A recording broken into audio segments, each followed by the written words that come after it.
Some films don't just tell you a story, they make you feel something. They linger in your mind like a half-remembered dream.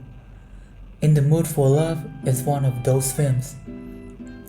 A story about love that is never spoken, longing that is never fulfilled, and time that is never on their side. But what makes this film so special? Let me break it down.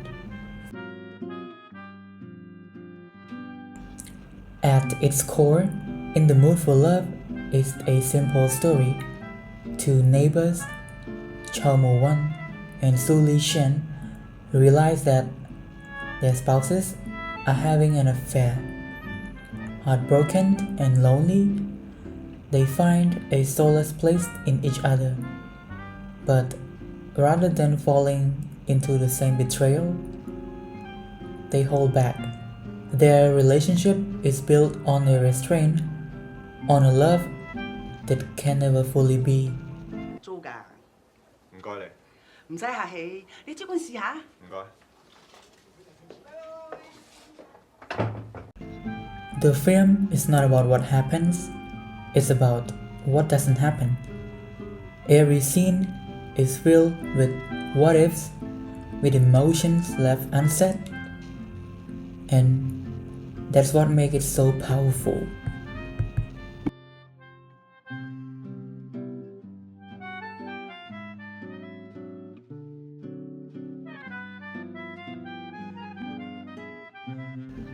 Wong Kar-wai tells this story not just through words, but through what is hidden, what is left unsaid. The cinematography, led by the legendary Christopher Doyle and Mark Lee Bingbing, is all about constraint. Chow and Su are constantly framed in tight, claustrophobic spaces, symbolizing their emotional repression. The camera never gives us full closure. Characters are often seen from behind, through curtains, mirror, or reflections. This visual style mirrors their relationship, always close but never fully together.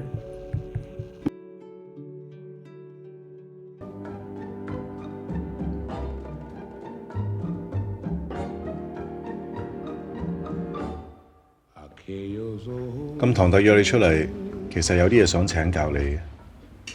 你今早拎住嗰個手袋咧，唔知喺邊處有得買咧？你點解咁樣？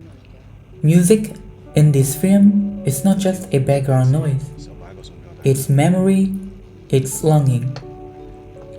The soundtrack featuring Nat King Cole's Kisas Kisas and Shigeru Umebayashi's haunting score sets the tones for romance that feels like it already belonged to the past. 你可唔可以幫我買一個？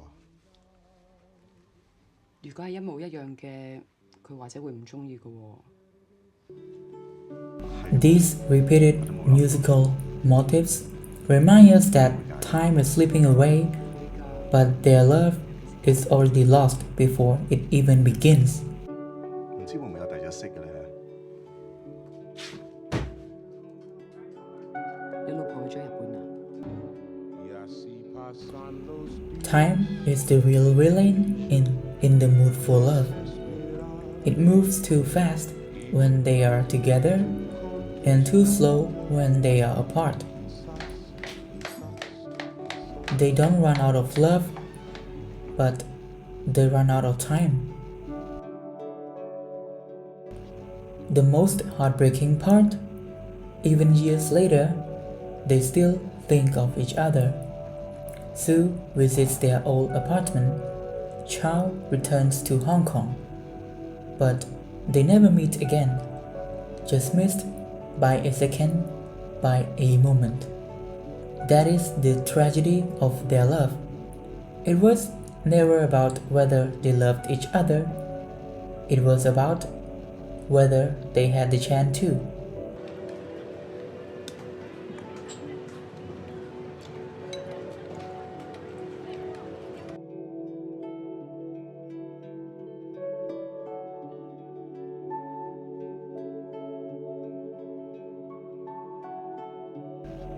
If you have seen Wong Kar-wai's other films, you know that he doesn't care about plot as much as he cares about feeling. In the Mood for Love is not a film you watch for the story. It's a film you experience. Every frame, every piece of music, every slow motion glance is designed to make you feel the weight of their longing.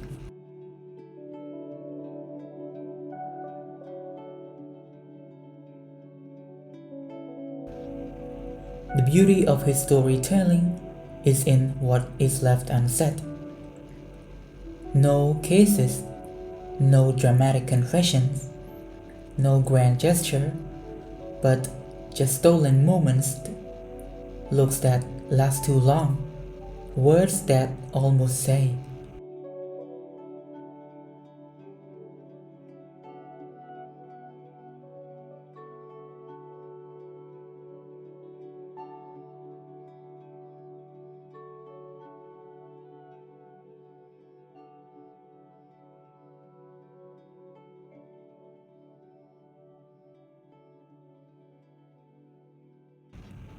So, what does the ending mean?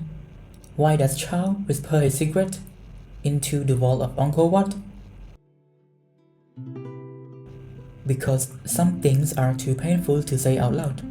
Some love stories don't need an ending. They just need a place to be remembered.